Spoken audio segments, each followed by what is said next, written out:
Jangan tonton sepotong-potong, tonton video ini sampai tuntas. Budak-budak, pelajar-pelajar, saya datang sampai di hotel, apa kata mereka? Welcome Ustaz Somad.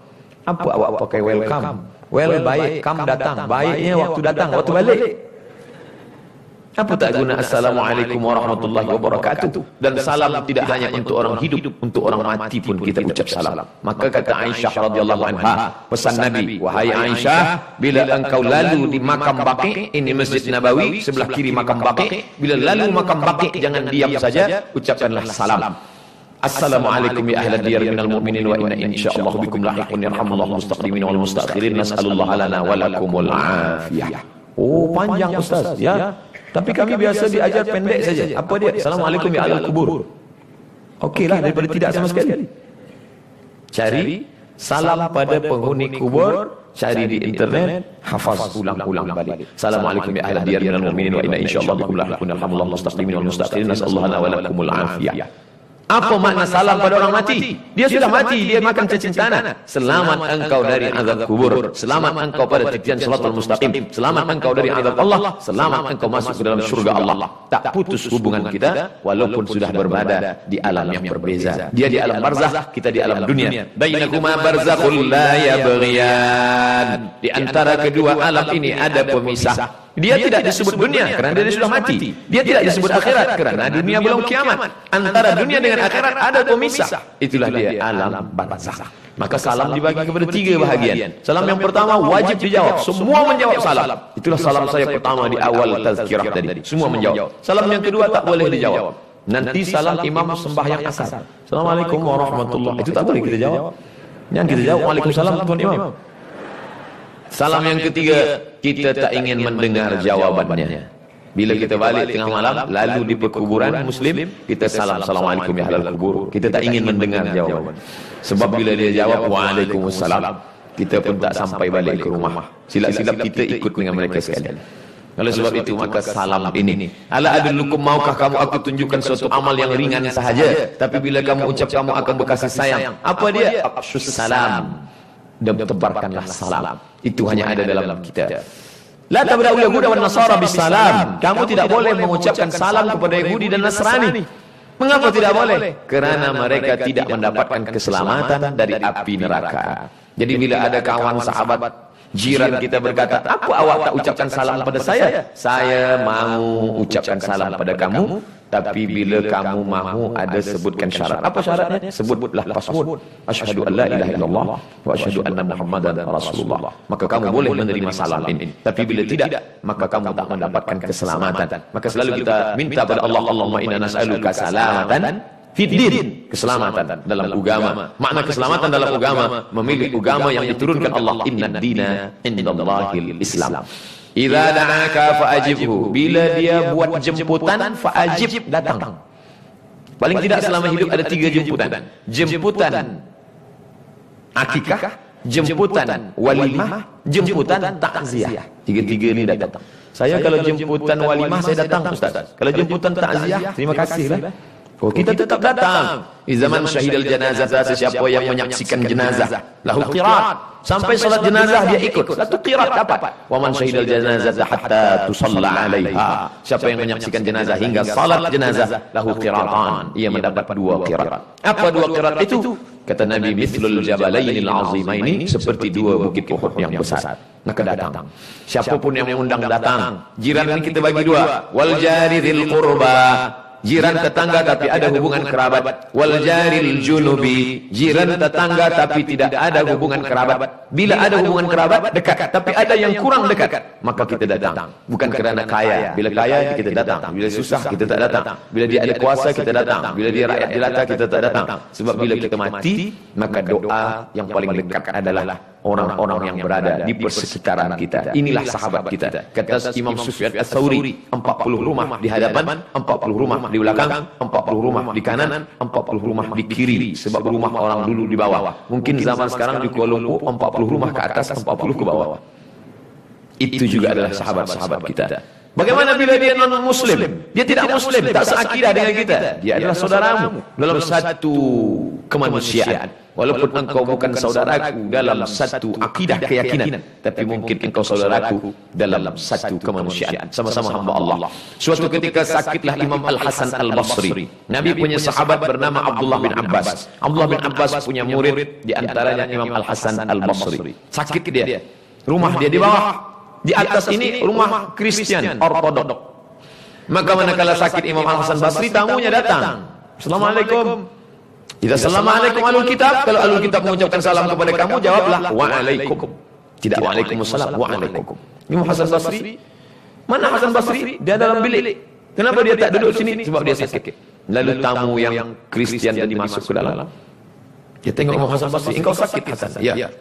Di sudut bilik dia tengok ada bejana menampung air dari atas. Itu apa Hasan? Itu air dari atas. Air apa? Saya tak tahu. Air dari atas. Sudah berapa lama kamu tampung air ini? 20 tahun. Ishruna sana. Kata si Kristen, itu bilik tempat najis saya. Tapi kamu tak pernah cakap pada saya. Tidak. Apa yang mengajarkan engkau begini lembut, wahai Hasan? Imam Hasan Basri begitu, kami diajarkan bertetangga, walaupun berbeza agama. Maka dia cabut salibnya, dia katakan, saksikanlah Hasan, sesungguhnya yang kau bawa ini adalah benar. Asyhadu an la ilaha illallah wa asyhadu anna Muhammadan Rasulullah. Begitu kisah ini disebutkan dalam kitab Sa'ah wa Sa'ah yang ditulis oleh Syekh Abu Mahmud Al-Musri dalam kitabnya Sa'ah wa Sa'ah Gharaib wa Taraib. Apa maknanya? Orang masuk Islam bukan kerana diajak. Orang masuk Islam bukan kerana Nabi memakai pedang masuk Islam bila tidak aku pancung kepala kau, tidak. Tapi kerana kelembutan hati, kerana maaf. Berapa banyak orang tidak tertarik untuk masuk ke dalam agama Islam kerana lidah kita, kerana kasarnya cakap kita, kerana sumpah serapah, caci maki, hamun dan lain sebagainya. Belajar banyak dari Imam Al-Hasan Al-Basri. Idza da'aka bil ayam, jemput, datanglah. Idza atisa, idza stansahaka, bila ia minta nasihat. Dia tidak minta engkau bagi makanan, dia tidak engkau minta bagi wang pakaian. Yang dia minta nasihat, bagilah aku nasihat. Agaknya aku ni sedang susah hati. Mungkin dengan cakap engkau lapang hatiku. Fastansah. Idza stansahaka, bila dia minta nasihat, fansahlah, maka berilah dia nasihat. Berapa banyak kata-kata yang baik meringankan beban. Kawan sahabat yang sedang susah, kita berikan kata-kata yang menenangkan hati. Engkau banyak-banyak berzikir, banyak-banyak salat sunat taubat, berzikir kepada Allah, maka Allah akan turunkan kelapangan. Doakan dia, ala hadhihi niyyah wa kulli niyatin salihah al-Fatihah, maka Allah turunkan rahmat dan barakah. Yang kelima. Yang keempat, idza atisa, bersin dia. Fahamidallah, dia ucapkan alhamdulillah. Jangan diam saja, fashammithu, balaslah dengan apa? Yarhamukallah. Yarhamukallah. Allah merahmatimu. Apa maknanya? Kita peduli pada dia. Hari ini kita duduk bersama orang-orang yang tidak peduli. 5 orang duduk di airport menunggu flight yang sama, tapi tidak ada kepedulian. Mau bersin, mau pengsan, mau mati, bukan urusan saya. Dia sibuk dengan dunia dia sendiri. Andai ada satu pingsan di sebelah, dia tidak tolong, tapi dia ambil gambar.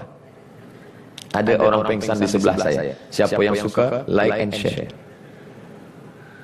Hari ini kita sudah berada pada zaman tabarakallah, masya-Allah, la haula wala quwata illa billah. Maka Islam mengajarkan kita kembali kepada ajaran hablum minallah. Sudah selamat, hablum minan nas. Idza marida, kalau dia sakit, fa'udhu, tengok dia. Oh, ternyata manakala aku sakit, dia bukan sahabatku waktu sihat sahaja. Waktu aku sakit pun dia datang. Andai dia tidak sadar, maka anak-anaknya berkata, ternyata ini bukan kawan ayah kami, kawan bapa kami saat dia kaya, saat dia senang, saat dia sehat. Ternyata waktu sakit pun dia juga datang. Itu manfaat bagi keluarga. Tapi bagi kita yang melihat, saat itu kita sedang bersyukur kepada Allah. Oh, ternyata bila masa tiba, yang saat ini tegar, yang saat ini boleh tegak berdiri, sampai masanya tak boleh melakukan itu semua. Kita bersyukur kepada Allah.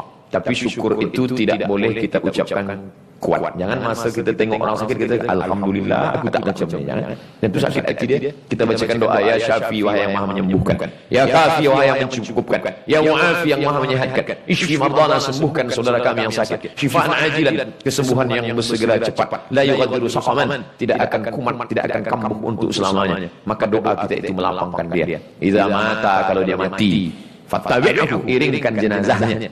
Bila ada orang mati, kita ada ambil peduli, kita iringkan jenazahnya sampai ke pemakamannya. Pandang, inilah rumah yang tak pernah kita pandang, tak pernah kita lawat, tak pernah kita tengok. Tapi sampai masanya kita juga akan ikut dan masuk ke dalamnya. Yatsba'ul mayyita salasun, yang mengiringi jenazah itu tak banyak, hanya 3 sahaja. Maluhu, hartanya. Ikut harta, kereta yang besar, yang mewah, yang mahal, ikut mengiring. Tapi hanya sampai ke parking saja. Selepas itu dia akan balik ke tempat semula. Ahluhu, anak, istri, keluarga, sahabat, kawan, semua ikut mengiring, tapi hanya sampai ke tempat keramaian. Selepas itu dia pun akan juga kembali. Wa yabqa wahidun, yang tinggal cuma satu. Wa amaluhu amal. Kalau pernah engkau sapu kepala anak yatim, itu yang akan menolong di hadapan Allah. Kalau pernah kaki dilangkahkan ke surau, ke masjid, itu yang akan menolong di hadapan Allah. Kalau pernah bangun di tengah malam musolli sunat tahajud rakaatain lillahi ta'ala, itu yang akan menolong di hadapan Allah. Kalau pernah mulut ini berkata subhanallah walhamdulillah wa la ilaha illallah wallahu akbar, itu yang akan menolong. Yauma yafirrul mar'u min akhihi, saudara kandung tidak boleh menolong. Wa ummihi, ibu kandung tak boleh menolong. Wa abihi, ayah kandung tidak boleh menolong. Wa sahibatihi, istri, suami tidak boleh menolong. Wa bani, anak-anak, buhati wilayah jiwa pun tak boleh menolong. Walaqad ji'tumuna furada, kamu akan datang sendirian. Kamu khalaqnakum awwala marrah, sebagaimana dulu kamu datang sendirian, lahir sendirian ke dunia ini, kamu pun akan datang menghadap aku sendirian. Itu hanya kita dengarkan dari tazkirah. Berapa banyak tazkirah tidak masuk ke telinga, tapi ada tazkirah yang tidak bersuara, tazkirah yang tidak ada tulisan, tapi langsung terus mata kita direct menyaksikan. Wa kafa bil mauti wa'iza, cukuplah kematian sebagai nasihat. Ada nasihat yang disampaikan Tuan Khatib hari Jumat tidak masuk ke telinga kita, kerana saat khatib bersuara menggelegar, di situ pula kita bersuara di bawah menggelegar. Ada nasihat yang tidak masuk ke telinga kita kerana kita sibuk memikirkan dunia, tapi ada nasihat terus saja langsung ke mata kita, dia tidak bersuara, menyaksikan jenazah, tutup penutup wajahnya, buka, pandang baik-baik, pucat, pasi, putih, tak berdarah. Kemana dia akan pergi? Dulu dia dimuliakan. Mari kita dengar tazkirah yang akan disampaikan Al-Mukarram Tuan Haji Abdul Samad. Sampai masanya ruh keluar dari jasad, orang tak lagi menyebut Al-Mukarram. Siapa dia? Almarhum Abdul Samad. Sampai masanya, maka apa kata dalam syair, jangan mahu disanjung-sanjung, engkau digelar manusia agung, sadar diri, tahu diuntung jasad terbujur, keranda diusung, saat itu tak ada, semuanya tinggal, yang engkau cari pergi dan petang, maka akan tinggal diwarisi oleh anak dan istri. Kalau mereka soleh, mereka akan berdoa, Rabbi firli wali walidayya warhamhuma kama rabbayani shaghira. Maka jangan pernah lupa mendoakan. Imam Syafi'i salat subuhnya berkunut, Allahumma hdina fi man hadait. Imam Hambali tidak berkunut. Itulah mengapa kita di Makkah, di Madinah tidak ada kunut.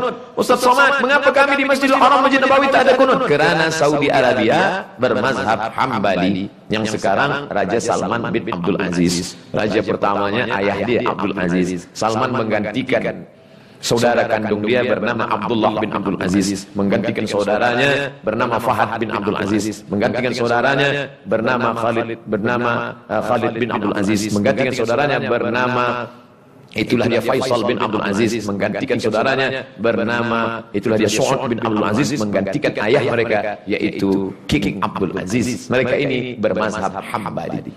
Apakah kerana berbeza pendapat lalu kita berkelahi? Tidak. Imam Hambali tidak berkunut, Imam Syafi'i berkunut. Tapi apa kata Imam Hambali?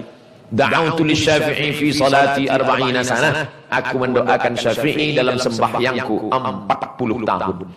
Rabbi firli wali walidayya wali Muhammad bin Idris Asy-Syafi'i. Ampunkan aku, ampunkan ibu bapakku, ampunkan Imam Syafi'i. Maka andai selepas tazkirah ini saya akan kembali, esok hari saya akan ke Terengganu, hari Ahad saya akan ke Seremban Negeri Sembilan, hari Ahad siang saya akan kembali ke Riau, Sumatera. Putuskah hubungan saya dengan sahabat-sahabat, saudara-saudara saya di Bank Rakyat? Tidak pernah putus. Di mana kita berhubungan? Kita tetap berjumpa dalam doa. Berjumpa dalam doa, di YouTube juga berjumpa insyaallah. Doakan Ustaz. Apa doanya? Ustaz Somad, kami nak pergi ke Makkah, haji dan umrah. Ustaz nak bagi titip, nak pesan doa apa? Saya bagi saja satu doa. Apa doanya Ustaz? Matikan Abdul Somad dalam husnul khatimah. Sekarang Ustaz jangan. Biarlah agak sempat beramal dulu. Tapi kematian bukan kuasa kita. Berapa banyak orang yang disangka akan mati. Bahkan dokter sudah berkata, awak nampaknya tak lama lagi, tinggal 2 Jumat lagi gol. Tapi kata Allah tidak. Tapi berapa banyak orang yang menyangka dia sehat wal afiat. Iza jaa ajaluhum, kalau ajal sudah tiba, la yastakhiruna sa'atan, tak dapat ditunda walau sesaat, wala yastaqdimun, tak pula dapat dipercepat walaupun sesaat. Itu sudah ditetapkan Allah Subhanahu wa taala. Bagaimana dengan orang-orang yang tak peduli kepada kawan sahabat, angkuh dan sombong? Yang penting aku kepada Allah, yang penting saya sudah baik kepada Allah, yang penting saya sudah tawaf, sudah sa'i, sudah tahallul, sudah haji. Adapun kepada orang tidak peduli. Ya yaumul qiyamati, ada orang yang datang menghadap Allah pada hari kiamat bi salatin, salatnya banyak. Wa siyamin, puasa sunat banyak. Senin Khamis. Puasa Ayyamul Baid 13, 14, 15. Puasa yang 6 hari di bulan Syawal. Puasa Nabi Daud banyak. Wa zakatin, zakatnya banyak, infaknya banyak, dermanya banyak. Tapi ternyata syatama hadza, lidahnya tajam mencaci maki, sumpah serapah ham. Wa safaka dama hadza, menumpahkan darah si fulan. Wa qadhafa hadza, menuduh si fulan tanpa bukti. Tuhmah, fitnah. Maka apa kata Nabi SAW? Ukhidhat hasanatuhu, diambil pahala salatnya, diambil pahala hajinya, diambil pahala sedekahnya. Turihat, lalu kemudian diberikan kepada orang-orang yang dulu dianiaya, dia zalimi. Faniyat hasanatuhu, habis amalnya. Tapi orang masih lagi ramai ingin menuntut.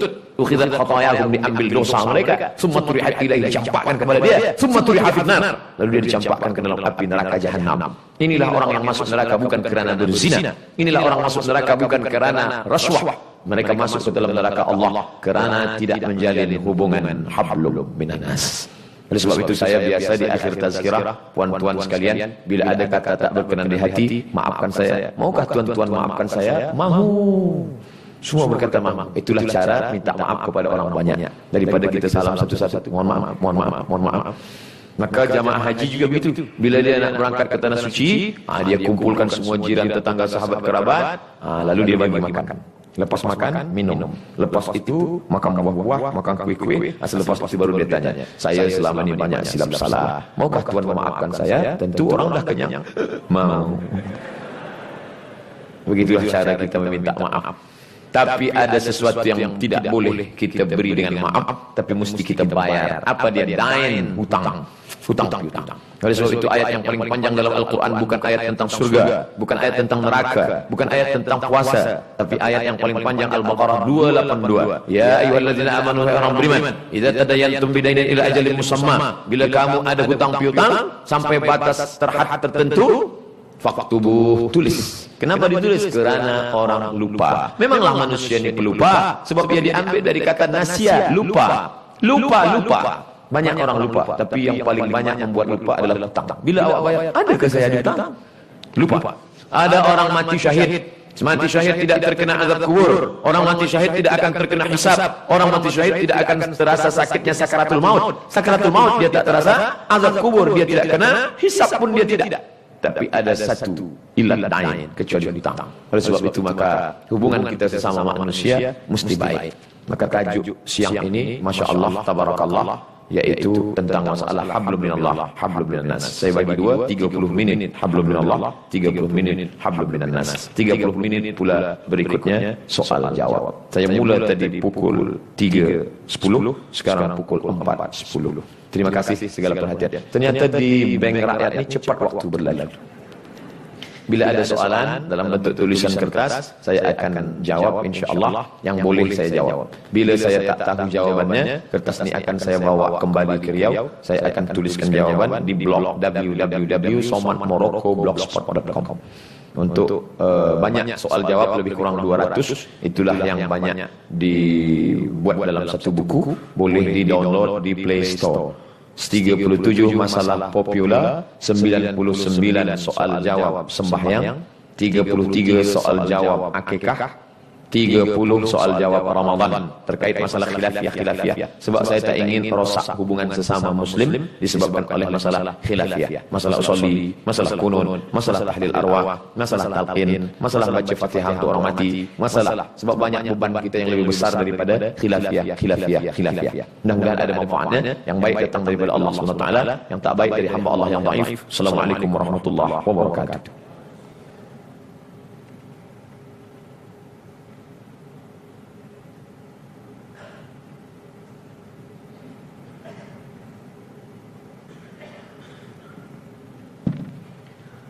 Saya selalu mengamalkan zikir dan wirid sebelum nak tidur. Soalan saya, adakah boleh saya membaca zikir dan wirid tersebut semasa saya berjunub datang bulan?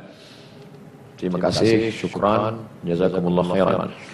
Orang yang dalam keadaan maaf junub, dia tidak boleh melakukan, tidak boleh memegang Quran, tidak boleh membawa Quran, tidak boleh membaca Quran, tidak boleh i'tikaf, tidak boleh tawaf, tidak boleh puasa, tidak boleh sembahyang. 7. Begitu disebutkan dalam kitab Al-Fiqhul Islami wa Adillatuh yang ditulis oleh Syekh Wahbah Az-Zuhaili. Bila ada setengah orang ustaz mengatakan boleh, silalah lakukan yang ini, tak boleh. Nah, zikir macam mana? Zikir boleh. Zikir boleh selama dia tidak baca ayat Quran. Qul huwallahu tak boleh, qul falaq tak boleh, qul rabbin nas tak boleh. Lalu apa kami baca? Bismillahirrahmanirrahim. La yadurru ma'a ismihi syai'un fil ardi wa la fis samaa'i wa huwa samii'un 'aliim. A'udzu bikalimatillahi tammati min kulli syai'anin wa hamatin min kulli 'ainin lamma. Subhanallah bihamdihi subhanallahil 'azim. Allahumma shalli 'ala sayyidina Muhammad al-Muhammad. Boleh, zikir boleh. Ayat-ayat yang isinya doa tetap boleh. Naik kendaraan. Subhanalladzi sakhkhara lana hadza wa ma kunna lahu muqrinin wa inna ila rabbina lamunqalibun. Itu ayat Quran. Masa halangan, masa uzur boleh dibaca? Boleh. Sebab apa? Sebab dia saat itu tidak sebagai ayat, tapi sebagai doa. Rabbana atina fid dunya hasanah. Itu ayat. Tapi manakala dia baca sebagai doa, maka boleh. Ayat Quran tidak boleh. Perempuan yang sedang dalam uzur, maka boleh membaca sepakat 4 mazhab. Hanafi, Maliki, Syafi'i, Hambali tidak boleh baca Quran. Tapi ada pengecualian. Mazhab Hambali boleh membaca tapi bagi guru, cikgu, pengajar, anak-anak didik boleh dia baca tapi tidak sambung. Innallaha la yastahi an yatriba mathalan ma. Boleh. Yang kedua, perempuan yang hafaz Quran. Perempuan hafaz Quran, dia mesti ulang hafazannya 1 hari 2 juzuk. Bila dia 7 hari tidak ulang, maka hilang 14 juzuk. Maka dia boleh ulang hafalan an zahri qalbin menurut mazhab Maliki dalam hati. Dia diam saja. Dalam hati dia ulang. Jadi bila nampak ada perempuan, diam saja. Dia sedang ulang hafazan. Doakan bank rakyat terus maju memperjuangkan sistem keuangan Islam. InsyaAllah di akhir majlis ini jihad kita. Jihad ustaz bagi tazkirah. Tapi jihad tuan-tuan adalah membela keuangan Islam. Sehingga orang-orang yang merendahkan, apa itu Islam? Islam itu hanya mati saja. Islam itu hanya cerita tentang azab kubur saja. Fardu kifayah saja. Tidak. Islam adalah keuangan Islam. Ini jihad tuan-tuan sekalian. Banyak orang-orang yang tertarik masuk Islam kerana memandang kehebatan Islam dari keuangan Islam. Bagaimana aurat perempuan yang sebenarnya? Wajibkah pakai stokin? Bagaimana yang memakai wangi-wangian? Kami orang lelaki rasa tergoda. Ya Asma, Nabi panggil Asma, ya Asma, wahai Asma, innal mar'ata, sesungguhnya perempuan, idza balaghatil mahid, kalau dia sudah sampai usia uzur, sudah sampai usia maaf haid, la yasluh laha an yura minha, tidak boleh nampak dari badannya, illa hadza, kecuali ini. Wa hadza, dan ini. Yang dimaksud dengan ini, wajah. Wa hadza, ini zahiruha wa batinuha. Ini boleh nampak, ini boleh nampak. Jadi puan yang memakai, boleh. Ini boleh nampak, ini boleh nampak. Tidak boleh pakai sempit. Nisaun, perempuan, kasiyatun berpakaian, ariyatun tapi maaf telanjang. Sebab apa? Kerana tidak berpakaian. Ini tak layak saya sampaikan, tapi ini hadis Nabi sallallahu alaihi wasallam. Lalu kemudian jangan memukulkan kaki ke lantai. La yadribna bi arjulihinna. Jangan memukulkan kaki ke lantai. Kenapa tidak boleh? Sebab perempuan jahiliyah dulu dia pakai gelang kaki, lalu dia pukulkan ke lantai kuat-kuat supaya semua lelaki memandang dia. Andai dia lalu di sini, tiada seorang pun jamaah memandang saya, semua pandang kaki dia. Atau ke atas dia pakai kasnimatil bukhti, seperti punuk unta naik ke atas. Sanggul dia buat besar-besar. Ada perempuan yang ikat rambut dia panjang, dia bagi ikat kecil saja supaya rambut dia tidak terurai. Maka boleh kerana ada sebab. Tapi dia buat tinggi kerana sifat perempuan adalah ingin diperhatikan, selalu ingin diperhatikan. Sifat perempuan. Dan lelaki pula selalu ingin memperhatikan perempuan. Alhamdulillah masih ada lelaki. Sekarang ada model baru lelaki memperhatikan lelaki. LGBT namanya. Masalah wangi-wangian, ada setengah orang mengatakan tak boleh sama sekali. Ini hadisnya mesti kita tengok, kita pandang baik-baik. Man akala basalan, sesiapa yang memakan basal, bawang merah, thauman, bawang putih, la yaqrabanna, jangan dekat-dekat ke surau, jangan dekat-dekat ke masjid. Kenapa? Li'annal malaikata tata'adza, kerana malaikat merasa tersakiti dengan bau itu. Ini menunjukkan bahwa Islam tidak suka kepada orang yang bau. Jadi bila ada hadis mengatakan perempuan tidak boleh memakai wangi-wangian, kalau begitu dianjurkan busuk-busukan. Bukan itu maknanya. Maknanya dia pakai menghilangkan bau ya, tapi tidak melampau. Ada jenis-jenis minyak wangi yang melampau. Sehingga ketika dia pakai di sana, orang di sana tercium. Dia sembahyang ke masjid, dia pakai di sana, imam tercium. Hilang ayat Ar-Rahman imam. Bila setakat menghilangkan bau saja, maka boleh bau-bau yang tidak baik. Oleh sebab itu maka fahami dengan baik. Apa hukum mengundi? Apa hukum mengundi orang bukan Islam? Bagaimana nak buat mengundi? Oh, memilih. Wa may yatawallahum minkum fa innahu minhum. Itu ayat tak boleh kita tawar-tawar. Wa may yatawallahum minkum, sesiapa di antara kamu yang memilih mereka, fa innahu minhum, maka dia bahagian dari mereka. Man tashabbaha biqaumin fa huwa minhum. Sesiapa yang ikut-ikut suatu kaum, maka dia bagian dari kaum itu. Nauzubillah. Maka pilihlah muslim, senator muslim, pemimpin muslim. Kalau tidak, na'udzubillah. Wa husyira yaumil qiyamati ma'ahum. Di akhirat akan dibangkitkan bersama mereka. Insyaallah kita semua akan dibangkitkan bersama orang-orang Islam insyaallah. Amin. Bagaimana nak buat kalau imam sedang berkhutbah terbatal wudu? Nak buat kalau imam sedang khutbah terbatal wudu. Yang batal wudu ni imam ke atau yang mendengar? Kalau yang batal wudunya ini adalah orang mendengar, maka dia pergi wudu dia balik. Kalau yang batal wudu itu imam, sebab zaman Nabi dia imam, dia khatib. Kalau khatib sedang khutbah, batal wudunya, apakah boleh dia turun? Boleh. Dia turun, dia pergi tempat wudu, dia wudu balik, dia naik ke atas. Pernahkah terjadi zaman Nabi? Pernah. Nabi sedang khutbah, lalu Nabi, ini mimbar Nabi, ini rumah Nabi, belakang itu rumah Sayyidina Ali, Fatimah. Hasan dan Husain sedang berkelahi merebut kain berwarna merah. Nabi turun ke bawah, Nabi bawa Hasan, Nabi bawa Husain, Nabi serahkan pada Fatimah, Nabi naik balik ke atas. Apa kata Nabi? Innama amwalukum wa auladukum fitnah. Memanglah cucu-cucu ini memang jadi ujian saja. Itu menunjukkan khatib boleh turun ke bawah. Tapi saya belum cuba lagi. Sekali pun belum. Tapi bila dia turun, boleh. Sepanjang berada di Malaysia, saya dapati Ustaz berceramah sepanjang hari dari pagi, petang hingga malam. Bagaimana Ustaz mampu bertahan tenaga? Apakah ada ayat-ayat? Tak ada. Sebab di Malaysia banyak makan tidur. Lepas tazkirah ni, makan. Lalu makan, tidur. Malam tazkirah balik, makan. InsyaAllah kalau lebih 7 hari, saya gemuk di Malaysia. Doa daripada jamaah, tak lebih daripada itu. Ustaz makan apa, minum apa, tak ada khusus khas. Doa daripada jamaah. Berapa jamaah yang mendoakan saya? Berapa jamaah malam tadi di Shah Alam yang mendoakan? Jamaah Masjid Kementerian Pertahanan, jamaah Masjid Negara, malam nanti jamaah Masjid Muaz bin Jabal, esok malam jamaah Masjid Terengganu, esok lagi jamaah. Mereka mendoakan. Baik yang dapat berfoto ataupun tidak, semuanya mendoakan. InsyaAllah. Selamat datang ke Menara Kembar Bank Rakyat. Bagaimana ada pergaulan lelaki dan perempuan di tempat kerja? La yakhluwanna rajulun ma'amra'atin illa ma'azi mahramin. Tidak boleh seorang lelaki dengan perempuan duduk berdua-dua kecuali dengan mahram. Duduklah beramai-ramai, ada lelaki-lelaki, ada perempuan. Yang jadi masalah sekarang, istri orang lebih lama duduk dengan suami orang. Dia duduk dengan suami orang selama 8 jam. Masuk pukul 8 pagi, balik pukul 4 petang. 9, 10, 11, 12, 1, 2, 3, 4, 8 jam. Lepas itu dia balik ke rumah, dia berjumpa dengan laki dia hanya 2 jam. Itu pun dengan dunia yang berbeza. Sebab sibuk dengan masing-masing. Oleh sebab itu maka ini mesti difahami dengan baik. Jangan sampai bercerita tentang perasaan, tentang macam-macam. Kerana syaitan tidak pernah mengajak berzina. Tapi syaitan la tattabi'u khutuwat, langkah-langkah syaitan. Nazratun, pandangan. Setelah memandang, fabtisamun, senyuman. Setelah senyuman, fakalamun, fasalamun, salam. Assalamualaikum, apa kabar? Duduk kat mana?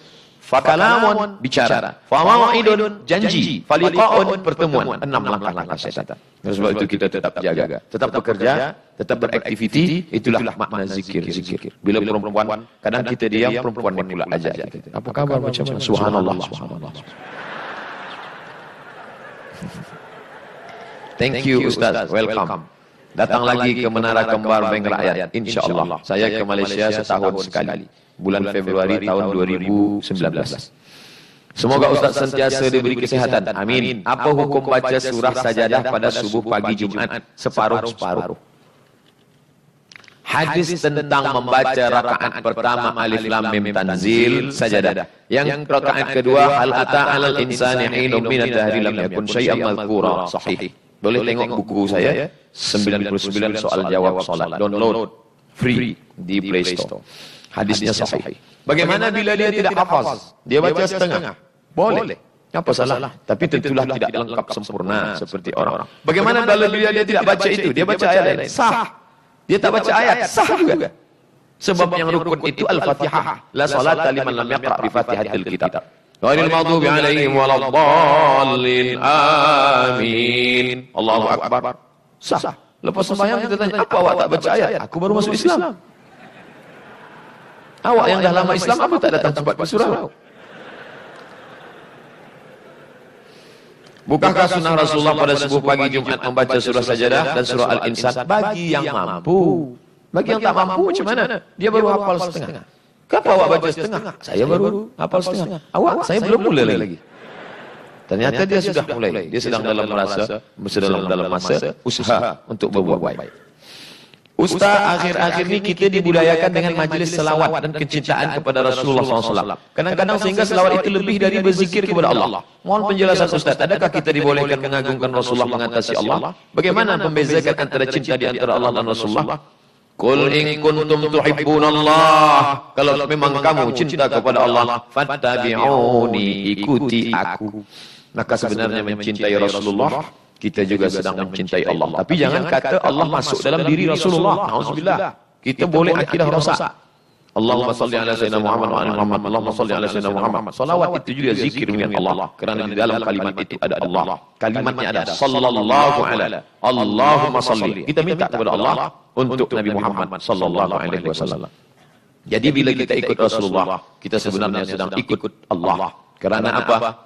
Karena ati'ullah wa ati'ur rasul. Qul in kuntum tuhibbunallah fattabi'uni. Maka minta kepada Allah Subhanahu wa taala. Maka tradisi kita di bumi Melayu dari dulu lagi.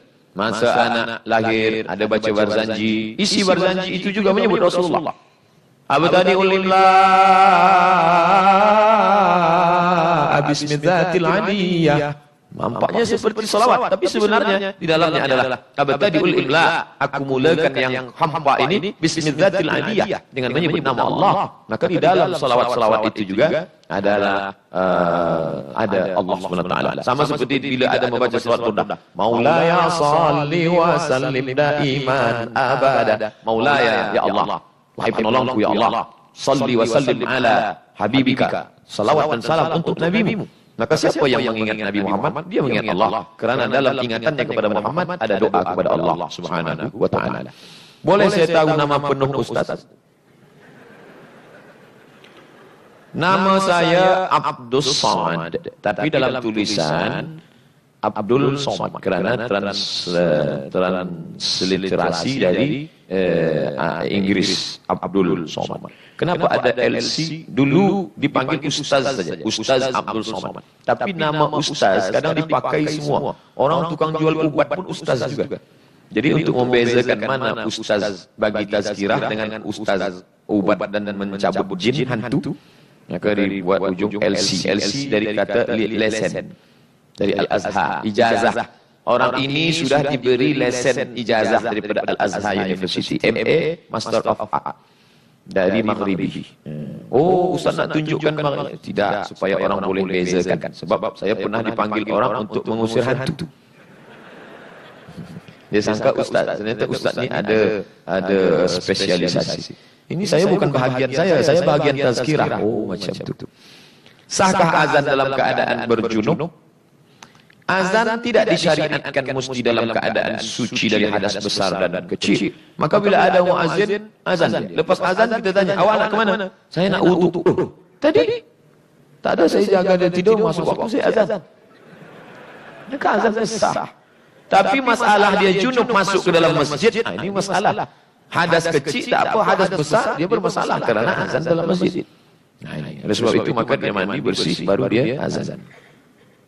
Tak ada orang lain, Ustaz. Mandi kejap, agak 2-3 minit. Lepas itu baru azan. Saya nak tanya Ustaz. Ustaz sudah berkahwin ke belum? Sudah. Saya sudah punya anak. Anak saya bernama Mizyan Haziq Abdillah. Mizyan bahasa Maghribi artinya the best.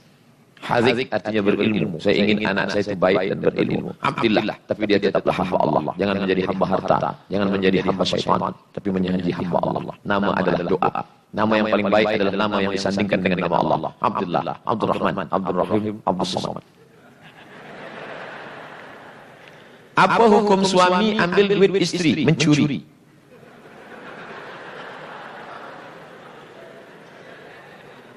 Bolehkah sebaliknya istri ambil duit suami datang? Dah jawab boleh. Ada seorang perempuan, nama dia Hindun. Nabi sedang duduk di atas bukit Safa, datang Hindun. Ya Rasulullah, ya, inna Aba Sufyan rajulun syahih. Abu Sufyan suami saya orangnya pelit, bakhil. Boleh tak saya ambil uang dia untuk anak, untuk makan kami? Kata Nabi, bil ma'ruf, cukup. Kira-kira belanja keluarga, istri dan anak untuk standar Kuala Lumpur berapa? Dia bagi tak cukup, maka boleh dia ambil. Ini boleh perempuan mengambil uang suami bila tidak cukup menurut standar untuk orang Malaysia. Lebih daripada itu saya tidak bertanggungjawab di hadapan Allah Subhanahu wa taala. Tapi suami mengambil uang istri, maka dia sudah mencuri. Makanya dalam Islam suami tidak boleh berzakat kepada istri, sebab istri wajib dia nafkahi. Istriku, ini ada uang RM1.000 untuk belanja kita sekaligus zakat saya. Oh, tak boleh. Tapi ketika istri kaya, suami susah, maka istri boleh berzakat kepada suami. Suamiku, aku pandang engkau fakir miskin. Ini zakat. Boleh. Begitulah zakat. Bagaimana contoh perkhidmatan pelanggan yang baik untuk kami berkhidmat di bank rakyat? Yassiru, beri orang kemudahan. Wala tu'assiru, jangan susah-susahkan orang. Basyiru, beri kabar gembira. Wala tunaffiru, jangan buat orang lari daripada Islam. Ketika tuan-puan bekerja di bank Islam dengan memberikan pelayanan terbaik, maka saat itu sedang menampakkan bahawa inilah Islam. Apalagi yang datang ini non-Muslim. Nampak dia, oh saya senang dengan Islam. Ternyata orang Islam itu lebih ramah. La tahqiranna minal ma'ruf syai'a. Jangan engkau sepelekan. Jangan engkau anggap ini perkara kecil. La tahqiranna minal ma'ruf syai'a. Apa dia? Antul qi akhaka biwajhin talqin. Engkau pandang wajah saudaramu biwajhin talqin, dengan wajah yang cerah. Tabassumika fi wajhi akhika sadaqah. Senyummu ke wajah saudaramu sedekah. Dari mulai tatap muka, dari mulai mempermudah urusan orang. Man yassara an mu'sirin, sesiapa yang memudahkan urusan orang lain, yassarallahu anhu yaumal qiyamah, maka Allah akan berikan dia kemudahan pada hari kiamat. Sesiapa yang menolong orang beriman, wallahu fi aunil abdi, Allah akan tetap menolong seorang hamba, maka al abdu fi auni akhihi, selama hamba itu mau menolong saudaranya. Allah akan turunkan pertolongan selama kita mau menolong orang lain. Bagaimana inginkan keberkatan dalam bekerja? Berangkat dari tempat rumah tinggal ke tempat bekerja dengan niat mencari nafkah yang halal. Bismillah, tawakkaltu 'ala Allah, la haula wala quwwata illa billah. Ingin mencari rezeki yang halal untuk makan keluarga. Kemudian di tempat bekerja hindari kecurangan. Nabi masuk ke pasar, Nabi masukkan tangannya, lalu dia rasa ada yang basah. Kenapa yang basah di dalam, yang kering di luar? Asabahul matar, kena air hujan wahai Rasulullah. Bila yang basah ini di luar, orang tak nak beli sebab dia busuk. Maka kata Nabi, man ghasyana falaysa minna. Siapa yang curang, maka dia bukanlah golongan kami. Wa man yaghlul, siapa yang curang, ya'ti bima ghalla yaumal qiyamah. Dia akan membawa kecurangannya pada hari kiamat. Lalu kemudian dia selalu berzikir. Bila peniaga itu berzikir dengan Allah, dia tidak akan curang timbangan. Satu surah khusus untuk khas timbangan. Wailul lil mutaffifin. Celaka orang yang mempermainkan takaran, sukatan, timbangan. Alladzina idza talu 'alan nas yastawfun. Bila mereka sebagai pembeli, mereka minta, kenapa tak penuh? Kenapa tak lengkap? Wa idza qaluhum awazanuhum yukhsirun. Tapi bila mereka yang menjual, mereka selalu mengurangi sukatan. Maka jangan sampai kita rosakkan rezeki yang halal menjadi haram. Boleh Ustaz tunjuk cara takbiratul ihram, bagaimana meletakkan tangan mengikut semua mazhab? Paksa saya tegak balik.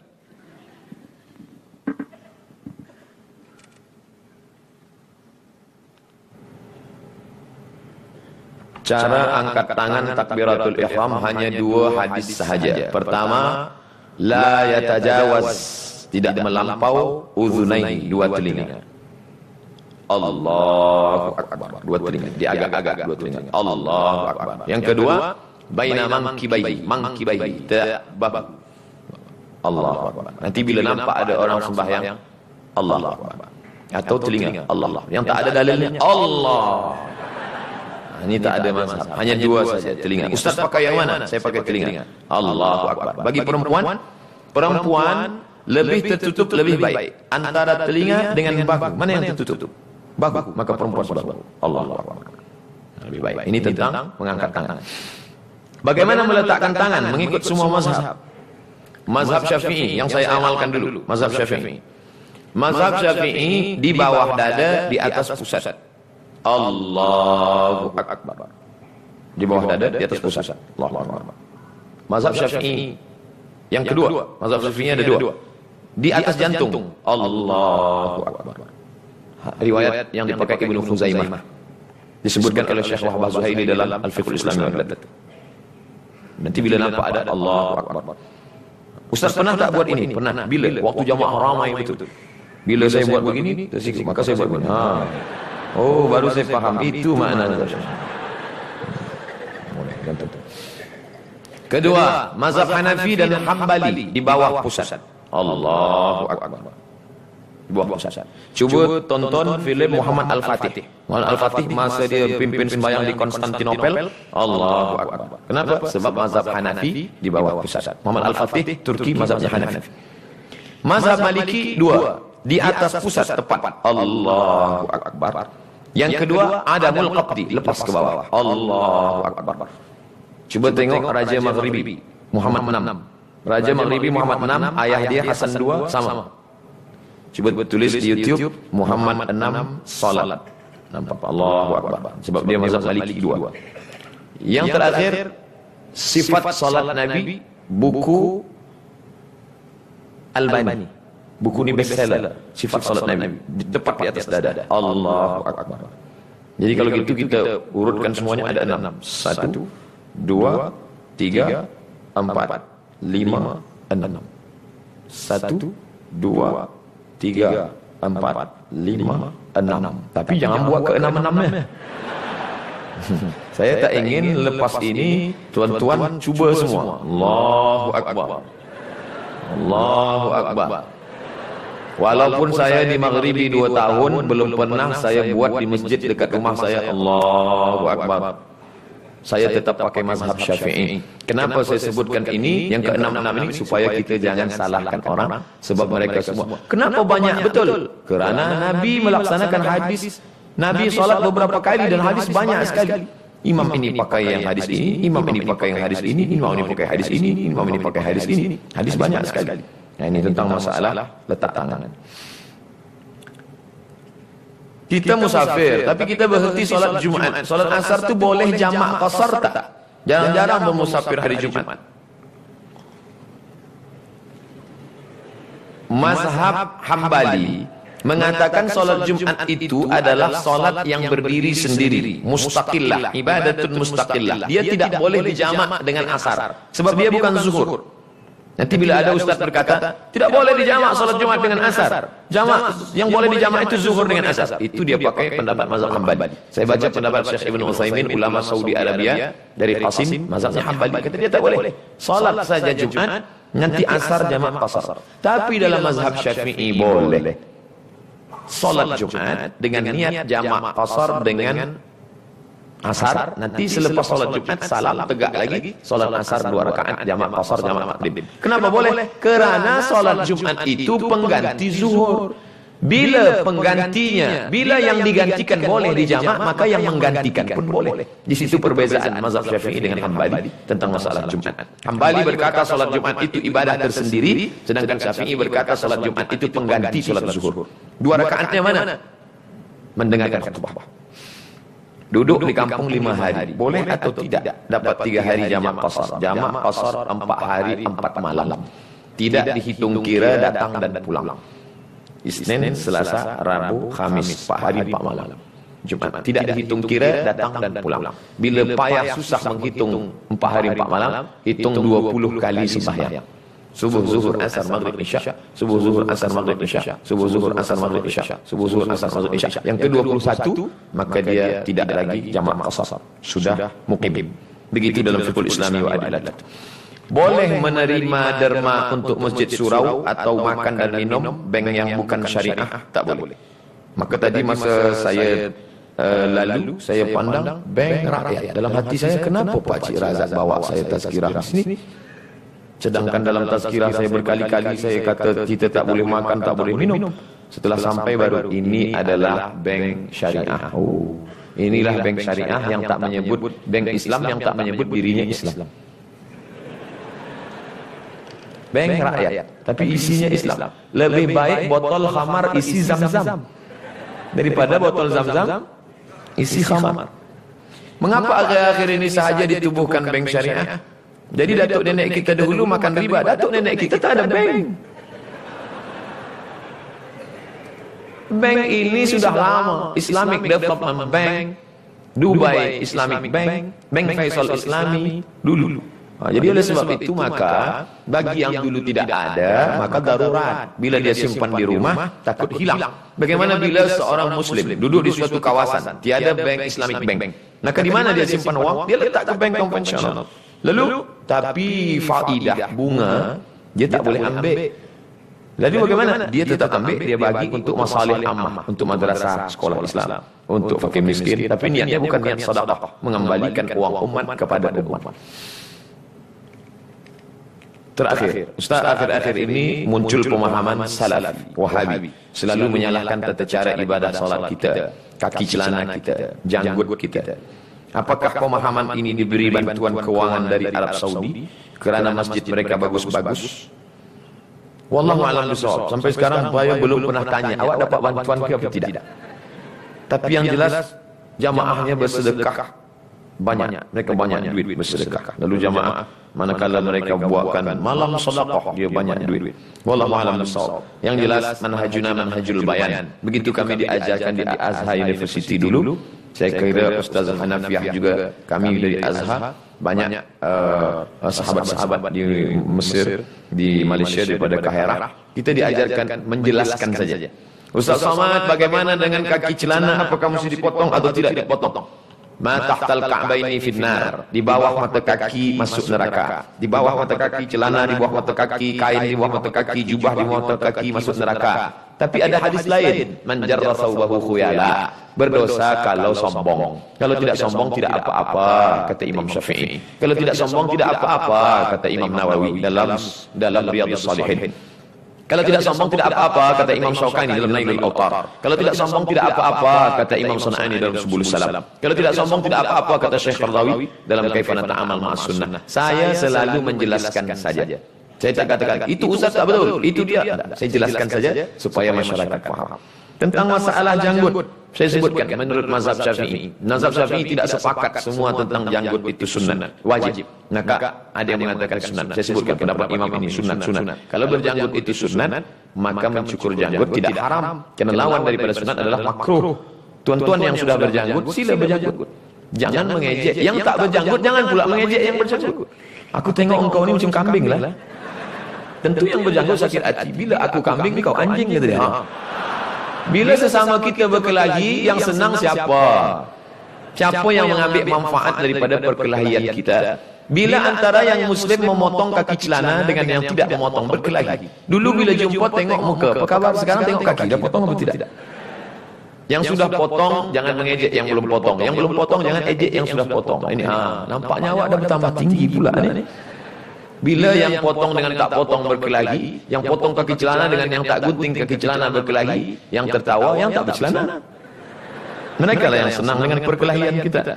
Oleh sebab itu tak usah berkelahi dalam masalah-masalah yang tidak perlu. Maka dalam 4 buku itu cukup download, baca baik-baik. Mudah-mudahan ada manfaat. Terima kasih, mohon maaf banyak silap salah. Subhanakallahumma wa bihamdika asyhadu an la ilaha illa anta astaghfiruka wa atubu ilaik. Wa sallallahu ala sayyidina wa maulana Muhammad wa ala alihi wa sahbihi wasallam. Walhamdulillahirabbil alamin. Wassalamualaikum warahmatullahi wabarakatuh.